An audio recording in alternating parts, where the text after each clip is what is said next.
Mira,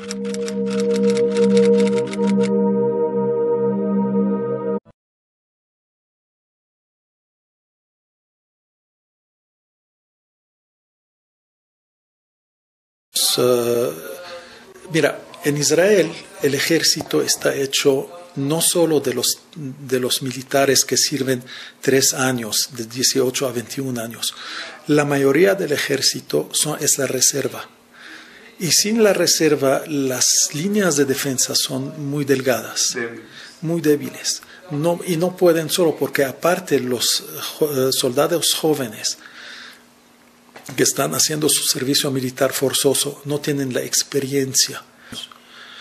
Y nunca hubo orden de movilizar. Entonces no habían fuerzas para poder enfrentar a los ejércitos árabes, tanto en el sur como en el norte. Y esto se hizo a pesar de que había varias informaciones, no nada más de nosotros, sino de espías que están adentro de los países árabes, que estaban mandando información que ya va a haber guerra, que por favor esténse preparados. Pero finalmente ni Moshe Dayan, ni Eliseira, ni Golda Meir quisieron creer. Entonces no hay peor ciego del que el que no quiere ver.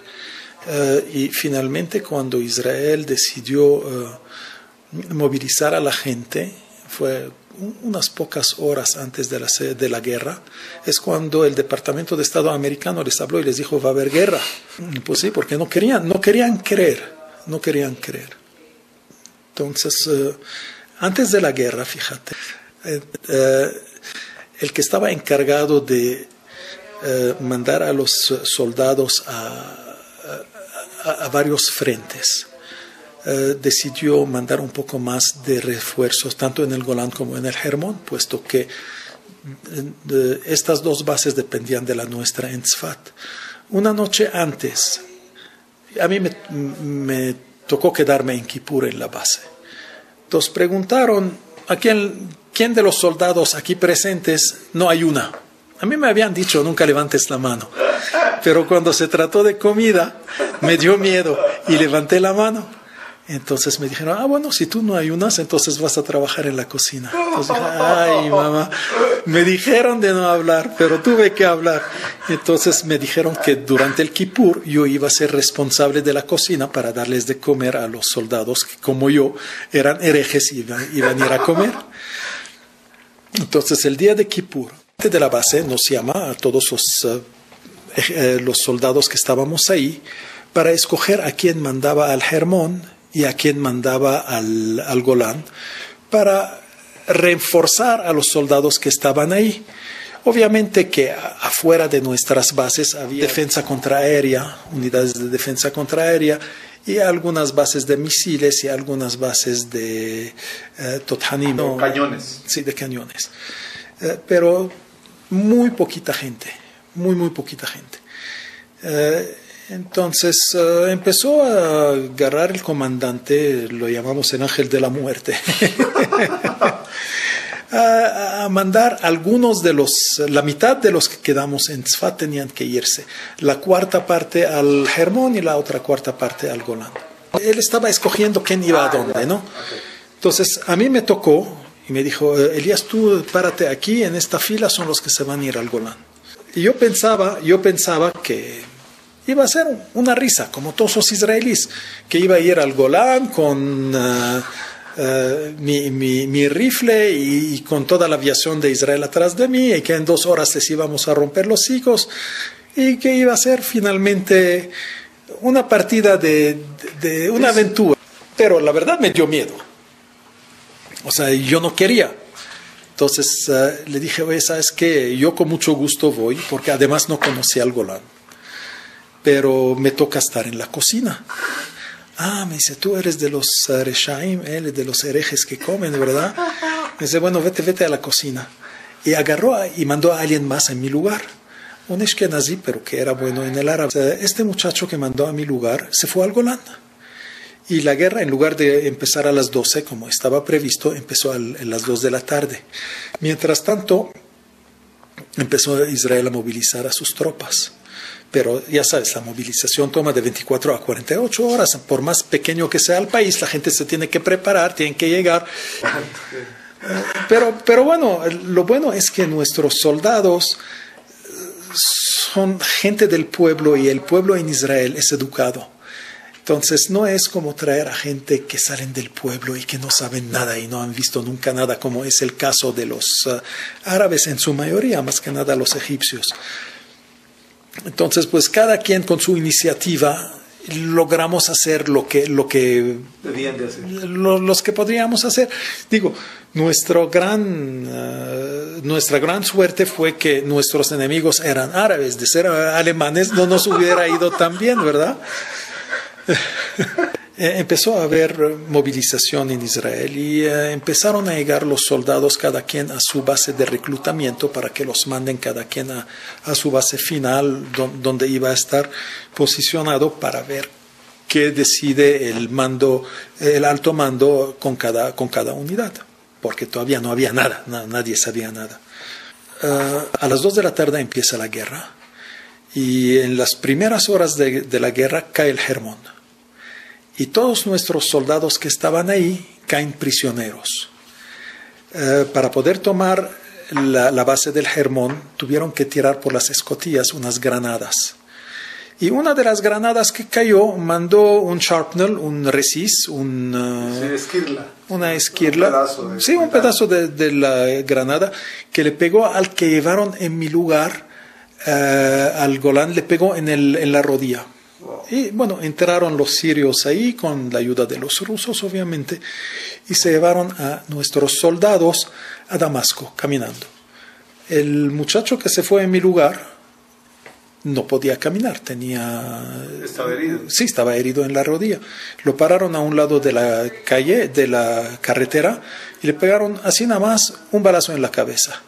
Los demás llegaron a Damasco y fueron presos durante 8 meses en Damasco, torturados con electroshock, con inscripciones con cuchillos sobre la espalda, sobre la carne, no sobre la piel. Fue un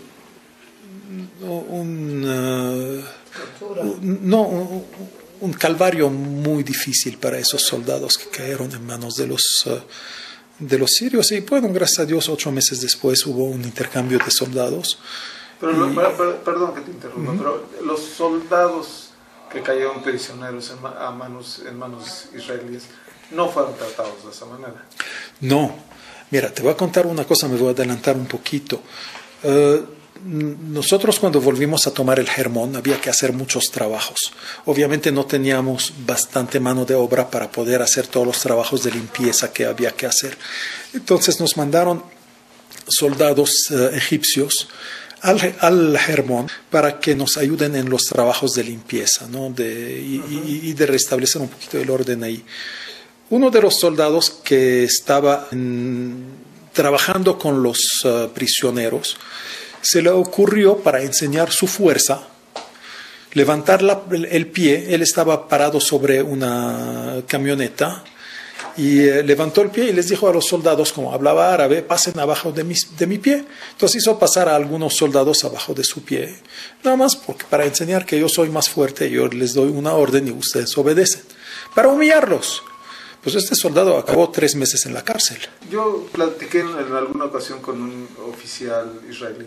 Me decía que hay una cosa que se llama Torah Tesh, puede ser, o sea, la ética de la guerra, ¿no? Hay una ética en Israel que se sigue.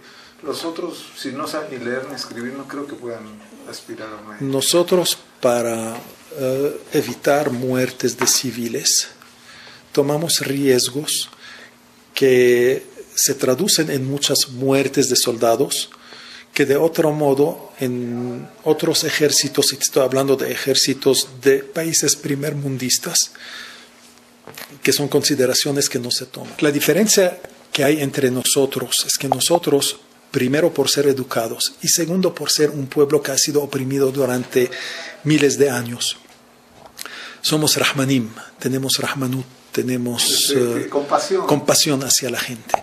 Y para el judío la vida humana es muy, muy importante, es lo más importante que hay. nosotros como por ser compasivos, tanto cuidamos la vida humana, que si es la del enemigo también tiene el mismo valor como la nuestra. No matamos gente nada más para matar porque son de otro credo o porque se ven diferentes o porque son nuestro enemigo. Porque el que es nuestro enemigo, el soldado, él no escogió ser soldado.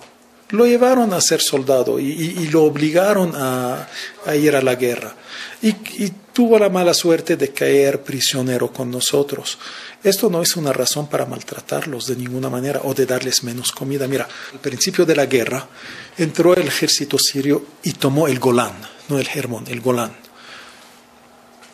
En el Golán nosotros teníamos una base que estaba en el pico de una montaña. Los árabes no subieron esta montaña porque tenían miedo que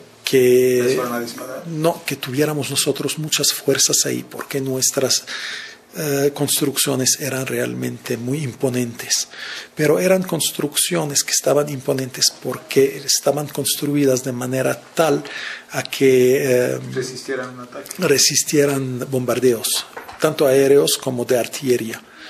Y habían muchas antenas, que son las antenas que nosotros usábamos para poder monitorear a las conversaciones enemigas, tanto de tanques como de aviación, como de movimientos terroristas. O sea, lo que se daba, todo lo que se habla se oye. Todo está en el aire, finalmente. En el Golán, las líneas seguras que tenían los sirios eran líneas terrestres. Pues nuestros ingenieros militares de noche iban disfrazados de soldados sirios y se conectaban físicamente a esas líneas. Había un chiste que decía que si el que estaba escuchando la conversación siria en el Golán, si jalaba un poco sobre su audífono, podía moverle el teléfono al sirio que estaba abajo. Ellos ni sabían que nosotros estábamos conectados sobre sus líneas seguras. El ejército árabe conquista el Golán, no todo, pero parte del Golán, y queda aislada nuestra posición. Mas no suben, tienen mucho miedo. Viene el ejército regular, porque todavía no llegan, no se organiza las reservas, y los repela, pero no completamente, los repela y nuestra base queda libre. Entonces inmediatamente mandamos a cambiar a los soldados que quedaron atrapados ahí 3 o 4 días. Entonces subo yo y con varios amigos, porque nos hacemos amigos al convivir, ¿no? Y aparte muchos de nosotros eran de origen libanés, nos conocíamos desde años atrás. Subimos a cambiar a estos soldados. Y cuando nos posicionamos en el Golán con la poca comida que llegamos a llevar con nosotros, porque era más importante llevarnos municiones. Y los soldados que fueron atrapados los evacúan. Los árabes se reagrupan y acaban con nuestras fuerzas que los habían empujado, porque eran muy pocas y para ellos era muy fácil. Entonces, jóvenes, sí. Esos niños que teníamos, pocos tanques, o sea, decenas de tanques contra miles, pero los lograron empujar para atrás, pero se acaban las fuerzas, ¿no? Cuando te disparan de muchas posiciones y que no tienes atrás el respaldo tuyo, entonces pues, se acabaron nuestras fuerzas, entonces volvieron a tomar el Golán. Yo y mis amigos quedamos atrapados en el Golán, con los sirios abajo de nuevo, pero ahorita éramos nosotros los que estábamos atrapados, los que venimos a relevar, con la poquita comida que teníamos. Junto a nosotros había un carro de defensa antiaérea. Los sirios tenían miedo de tomar nuestra posición, pero Marruecos había mandado una división de soldados marroquíes a Siria para ayudar en el esfuerzo de la guerra para poder ya erradicar al Estado judío del Medio Oriente y acabar con el cáncer para poder ya convertir a Palestina en un país musulmán árabe y librarlo de la presencia judía que es para ellos un insulto, si quieres, dentro del mundo árabe, dentro de Dar es Salaam.